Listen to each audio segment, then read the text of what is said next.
Welcome to another episode of the Collards and Curry podcast. I am Pierre Quinn. And I'm Colleen Alexander. And on this podcast, we talk all things fun, focus, and faith. So before we jump into the episode, we want to thank everybody for supporting the podcast. Yes. Thanks for watching, guys. And also thanks for listening on Buzzsprout, Apple Podcasts. We need you to rate it, review it, and let more people know about this conversation. Go ahead and subscribe and hit the notification bell on YouTube.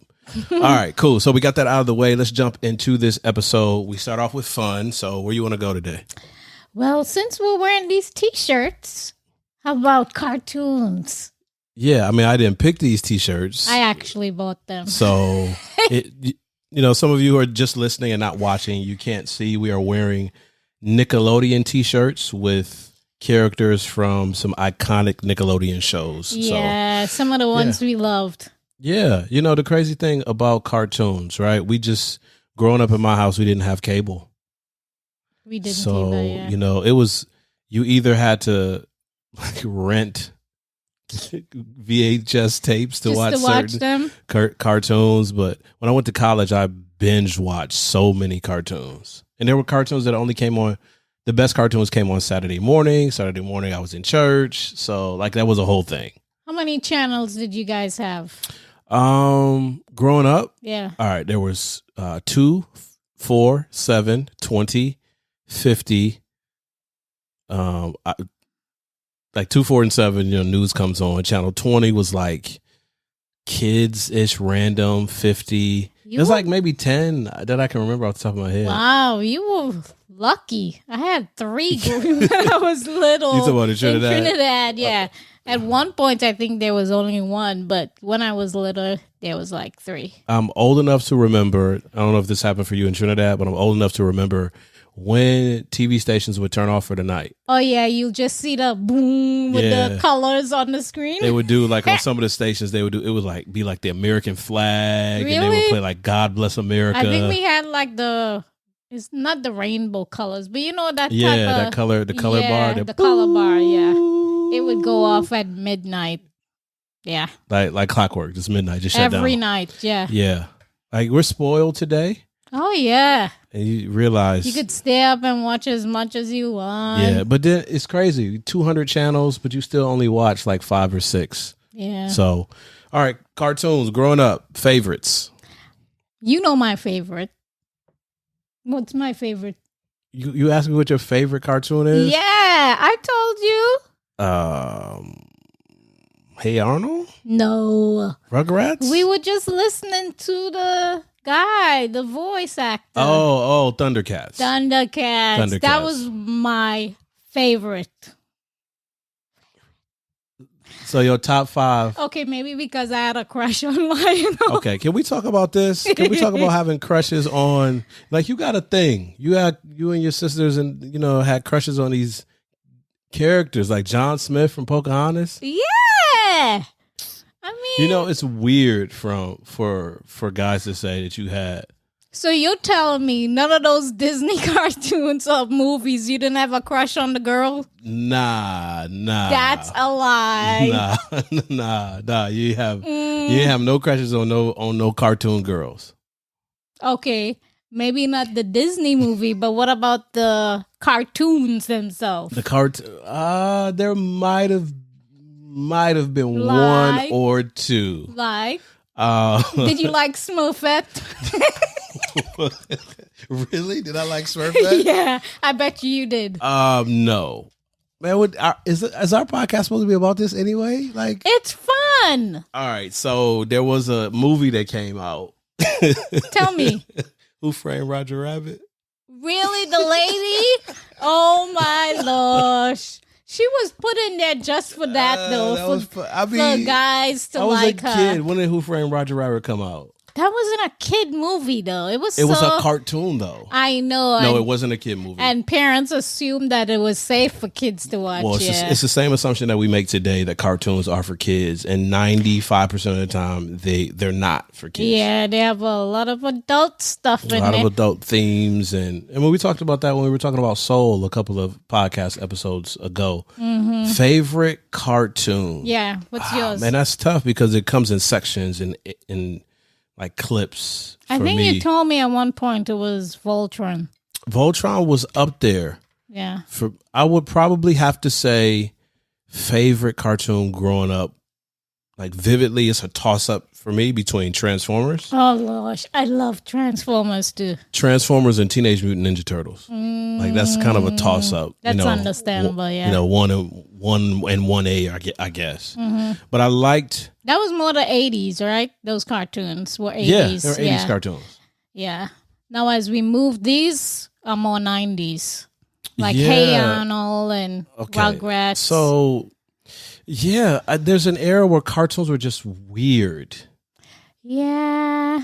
Like cartoons growing up, it was clear that it was fantasy. They weren't trying to create or project, at least the cartoons I remember watching, a reality. Like, Thundercats. It's Thundercats, Transformers, it's Teenage Mutant Ninja Turtles. It's a fantasy world that you are whisked away and you play Transformers or whatever with your friends. There was a weird section in there where I felt like cartoons were trying to in some way bring themselves closer into our reality. And I was just like, I don't know. Like what you mean? Which cartoon? Like there was a cartoon codenamed Kids Next Door. And it was all about like these kids. I never really I think I saw like they were spies. Yeah. But it was just, I don't know how else to explain it. It was just kind of weird. And you saw kind of the trending more to the adult. When we say adult themes, we don't mean like adult content per se like that, like when you watch movies today, but like abstract concepts that kids won't be able to. It's like, wait, no kid is thinking about that. Yeah. It doesn't make any sense. So, and a lot of shows on Nickelodeon were weird shows. Yeah. They were off. Like, I didn't get Our Real Monsters. I never watched that. We watched it a few times because that was my little sister's one of her favorites. I mean, it was funny because a bunch of monsters in training. It was funny, but they were just weird. It was like weird for no reason. Yeah. One of the things that was really frustrating for me growing up is when the cartoons would go off and you were just stuck with the after school special educational programming. Like you ever watch like 3-2-1 Contact? Yes. Math Lab? I used to hate those things. I was like, oh Lord. They were so bad. And even the cartoons in the educational programs were kind of off, except for Sesame Street. Sometimes the animation part of the old Sesame Street was okay. I mean, it wasn't like the cartoon you wanted to watch, but Sesame Street had a way of kind of integrating things that made it okay. Yeah. And the adults in Sesame Street were pretty good. They were. Like, it's interesting how they've been really phased out when you look at modern Sesame Street. Now you just have what? The Muppets, really. Or are those puppets? I think Muppets is like, you went back in time when you talk about Muppets. Muppet Show, right? Yeah. But I mean, aren't they the same? What's the difference between, it is a Muppet though. Is it a man or is it a Muppet? Am I a Muppet? Okay. Well, yeah, I don't know. I can't tell the difference, but yeah, I loved Sesame Street. Sesame Street was good. Yeah. And it wasn't a cartoon. And you actually learned stuff. Yeah, that's what made it good. You learned how to interact socially with people, especially. They're very good with the social kind of constructs for kids and helping them to understand. Yeah, so I wish we had like more Sesame Street like stuff. Yeah. What really bothers me about cartoons, and I guess simply because I'm an adult now, maybe it's always been this way. In cartoons, they make adults look so stupid. And like the kids know everything there is to know about life. And I'm like, this is so terrible. Are you asking, where are the adults? Right. They live on their own. Yeah. Like Max and Ruby. We always talk about Max and Ruby. Where their parents? Yeah. So, but I like remembering going back and watching old cartoons, kind of being drifted back to that. And we've shared some with the girls. They love Rugrats. They love Rugrats. Yes, they do. Now, speaking of Rugrats, and Rugrats was, it was interesting because it had introduced some complicated adult themes in Rugrats. Mm-hmm. It's just weird. It was funny. It was intriguing, and it was weird. So tell them a little bit about it. So Rugrats is essentially this group of kids. They're all under the age of... They're babies. Well, not Susie. Well, toddlers. Yeah. Susie and Angelica are like, what, preschoolers? Maybe. Yeah. And it's these kids, they interact with each other, but much of their time is spent dreaming up their own fantasy world and navigating adventures, and they're having to do with, with bullying, with self-identity, with detaching from their parents, coming into their own. So the normal things about learning to walk and potty training and eating and going to the doctor, they navigate those things through a fantasy lens. So it was pretty good cartoon. Yeah, I used to like Wild Thornberries. Yeah, I loved that show too. Now, animals. Speaking of complicated themes in cartoons, I guess this is moving us from the fun section of the podcast to the focus and the mental health. Can we talk about Hey Arnold? One of my favorites. One of your favorite cartoons. Yes, Football Head. Hey Football Head. So Hey Arnold was a complicated cartoon because you have Arnold. Arnold, his Jewish best boy? Friend. Yeah, he was Jewish. Jewish boy does he live in New York? I believe so. It feels like it's New York. Yeah, setting. His best friend is a black kid. Gerald, and they go on these real life adventures together, navigating life. And are they in middle school? I believe so. Yeah, and he lives with his grandparents. Yeah, in an apartment complex. And there's this whole movie thing where he's trying to find his parents and all of that. Yeah. We won't ruin that for you if you haven't seen it, but it's a pretty interesting movie. Now, one of the things, though, about I think people today would say about Hey Arnold is the whole bullying thing. Yeah, it's a lot of bullying in Hey Arnold. It's a whole lot. The whole football head, people picking on, but that was kind of the culture back then. Yeah, maybe we could do a whole podcast episode of navigating that, because there was this cartoon that I saw. I told it was drawn on social media. I think I saw it on Facebook, and it was a picture of a dog. A dog like a person. The dog was had muscles and standing up, and it said in the little caption, "Hey Ma, I hit 3 home runs today. I skinned my knee. The ball went into the neighbor's yard. I rung the bell 10 times. I hopped over the fence and got it. When I skinned my knee, I washed off my knee with the same hose that I drank from. And, I ran and made it home." Right? Things that we didn't used to necessarily worry about. Now, they have this, in the same picture is this same dog, but it's like a little puppy version of this dog. And it says, "Hey, Ma, my iPad ran out of batteries. I'm depressed." And it's just kind of showing the dichotomy of how growing things up have changed, and how we've really created this world that we've made kids afraid to operate in this world, to live in this world, and we just kind of give them a device that makes them passive, and then wonder why they are where they are. That's true. Now, let's talk about Hey Arnold. Helga, for a few and moments. Her love for Arnold. I mean, the whole mental health piece, right? Okay, she was a little bit obsessive. No, she was not a little bit obsessive. If you've seen Hey Arnold, if you're watching this YouTube video, or you're watching or listening to the podcast, we'd love to get your response to this. Yeah. Helga was obsessed. She had from a clinical standpoint, right? How would you label that? Okay, she was a little bit obsessive. She had her own. She had a shrine for Arnold. She had a shrine to him. That's not a little obsessive. I have to say, Helga had to deal with a lot at home, a lot of trauma. Okay. If you look at her her dad was obsessed with her older sister. He always thought of her as the best. Did her dad sell beepers, or was that somebody else? No, he sold beepers. Some people. And like, then his mom and her mom was like, she always looked either like she was high or heavily medicated. She did. Like maybe she was drunk or something. Yeah. And then Helga's sister was like, she was the pretty one. Was she the smart favorite. too? She was the favorite. Yeah. She was the pretty one. They always looked to her. They always like, what was her name? She had one of those. I can't remember. I don't know. Yeah, I can't remember her name. So Her sister's name. When you put it that way, like all of the attention and admiration and affirmation she was hoping that she would get from her parents, she tried to get it from Arnold. Yeah.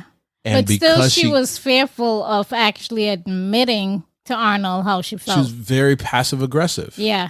She would actually show her love for him by being mean to him, which, I mean, in culture, many times we've seen that. The thing females growing up is like, oh, if a girl hits you, she likes you. Like, yeah, where does that come from? I don't know if it's the same anymore, though. I don't know. I don't know. Things what goes have on changed. In these streets. So, like, a girl hits you, but she I know wanna fight. growing up, that's how it is. Yeah. Like a girl would hit the guy because she liked him, and run away or yeah. I don't know if they do that these days. Yeah.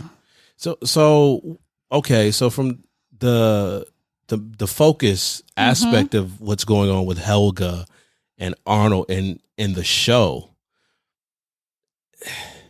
at what point do you feel like all young people do this, all middle schoolers, high schoolers do this? At what point does it become like, this is toxic, where your whole life is centered around trying to get attention from someone who barely recognizes your existence? Like everything, it's like almost like an enmeshment thing where your life is driven not just by their attention, but by everything they do. Yeah. Like you want to be there as they're walking to class. You want to sniff their hair. You want to be at the game. You want to be order the same combo meal just because they want to order it. Well, I think it goes back to what we were talking about. Because of the things she was experiencing at home, yeah, she was looking for that attention somewhere else. And for her, she was attracted to Arnold, who didn't really know she existed like that. Like she was in his class, but he didn't see her in that way. I wonder how much of that is related to her relationship with her dad. Yeah. Because her dad really didn't know that she existed. Yeah, he didn't see her. He saw her older sister. Listen, you're going to have some people going back and watching cartoons like with a pen and pad Hey. trying to break down. But it's important because what we overlook are the credits to cartoons. And you realize there are PhDs, there are research scientists. Yeah. It's not just animators. That work behind the scenes. Yeah. Yeah. They have to have them on board, especially if the target audience is kids. So. Yeah. But definitely it kind of shows you, that for many of us that may have homes where we struggle to get the attention that we need, we may look for it elsewhere. Yeah. If we don't get it from our parents or family. So we're going to push that to someone or something, Yeah. some space where we always heard it like said where if you're longing for attention, any attention is good intent. Any attention is good attention, even if it's bad attention. Like if you're longing for somebody to care for you, hang out with you, talk to you, you'll take it from anybody. Yeah. Even if the person offering it doesn't have your best interest at heart. So yeah, it's kind of when you think about it in that context, you can make a case for understand her obsession with this boy that... Yeah, because many times you watch the episodes, you felt sorry and you're like hoping, come on, Helga, just tell him that you like him. Yeah. And eventually, I think it was in the movie, one of the movies that they did later on, she did finally confess to Arnold and they had this finally come to, he saw her as a girl that he could like. And yeah. So they finally got together. Did you just ruin it for somebody? Probably did. Oh, spoiler alert! If you watch the cartoon, if you watch the movie, spoiler alert! She actually told him. So My bad. You know, but people like happy endings, so I don't think they'll mind. They probably were wondering, man, did Helga ever tell Arnold? There's some people who are going to go back and watch. Yeah. It's not in the regular episodes. You have to watch the movie. But you won't understand the movie unless you watch the regular episode. Yeah. So, yeah, go ahead and binge watch. You binge watching stuff anyway.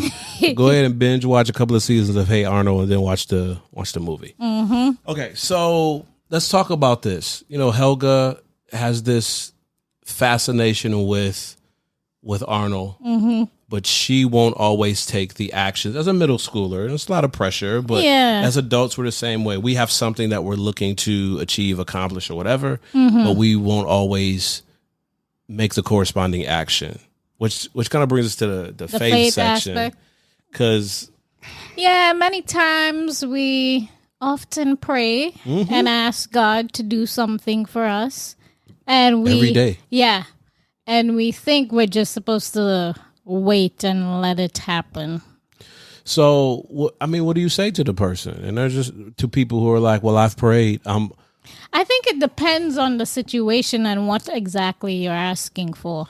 So say it's a job and you just, Lord, I need a job right now. Are we supposed to just sit and wait?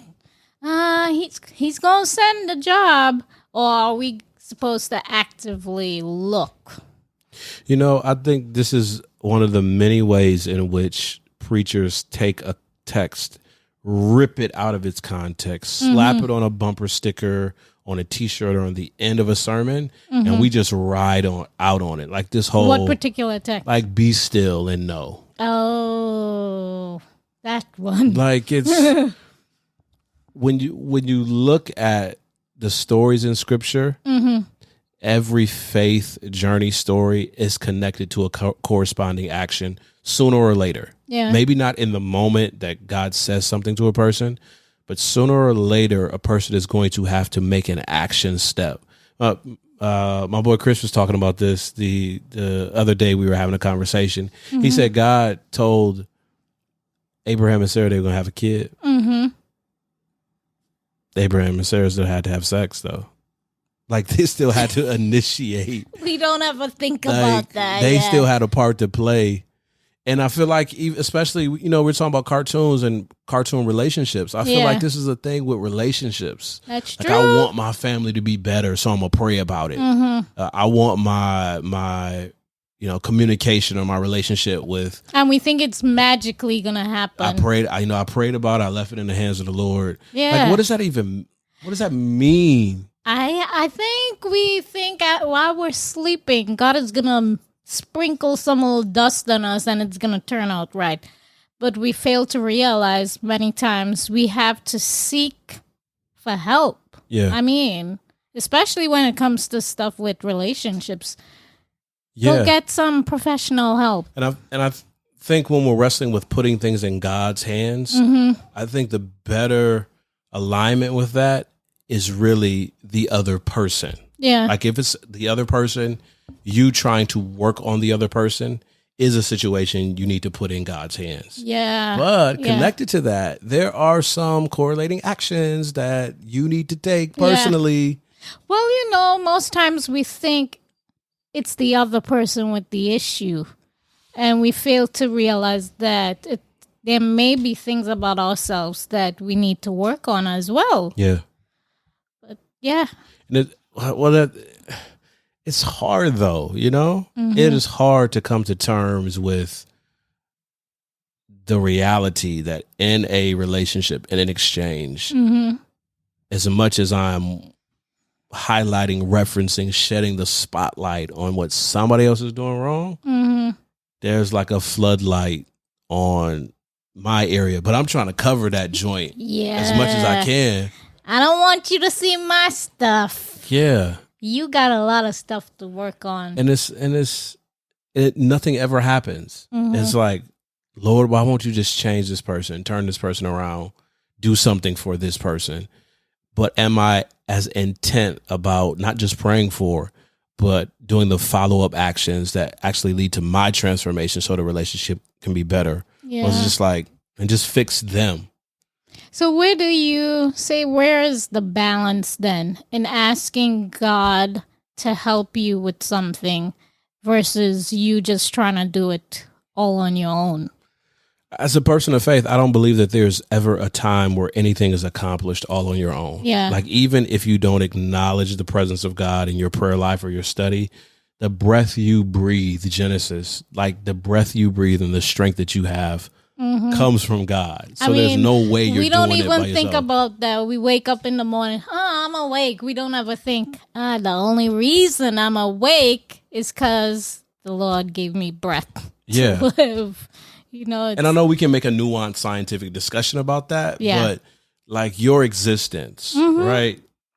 Your existence is a reality because of the presence of God. At least that's how I believe. But also, for a lot of culture today where you hear motivation about you can will things to happen, how do you find the balance where, it's like, if you work hard enough, you can just make these things come into existence. Like, you can. I'm not going to say that's stupid, but that's stupid. For no matter how hard I work at 39 years old, I will never play in the NBA.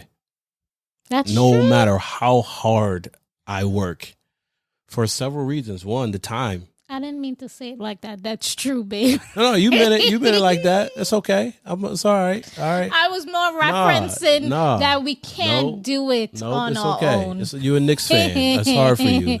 You live a life of trauma as a Knicks fan. I get it. Yeah, there was a lot of trauma growing up with Knicks. Certain things, I think it's dangerous to tell. I get it aspirationally. Yeah. Like, you can be anything. Yes and no. There was a time, remember, when that book came out where it was talking about The Secret. Don't get me started on The Secret. Yeah. Oh, don't get me started on that. It's a dangerous, it's a dangerous concept to have. So I get it. A lot of things are mindset things. Like, you have to literally tell yourself, I'm going to accomplish X, Y, and Z and never give up.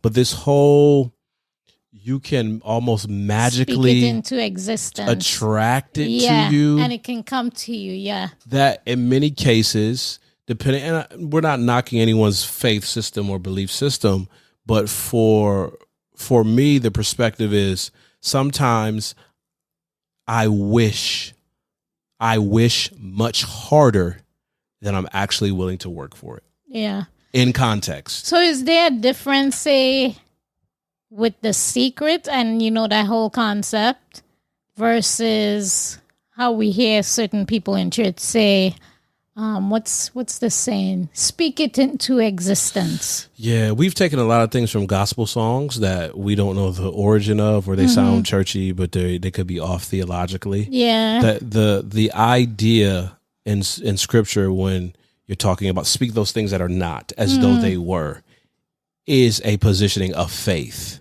By faith, I believe that this is going to happen. By faith, I believe this is the outcome. Even if it means, say, God giving you the power to do something. That's the only way that it happens. Yeah. And those things never negate the effort that you're supposed to put in to bring it together. So if I say, I'm going to speak into existence and wish that we have an amazing marriage, but all I'm doing is speaking it into existence and wishing, it's going to be trash. I think we want the little genie lamp. The genie.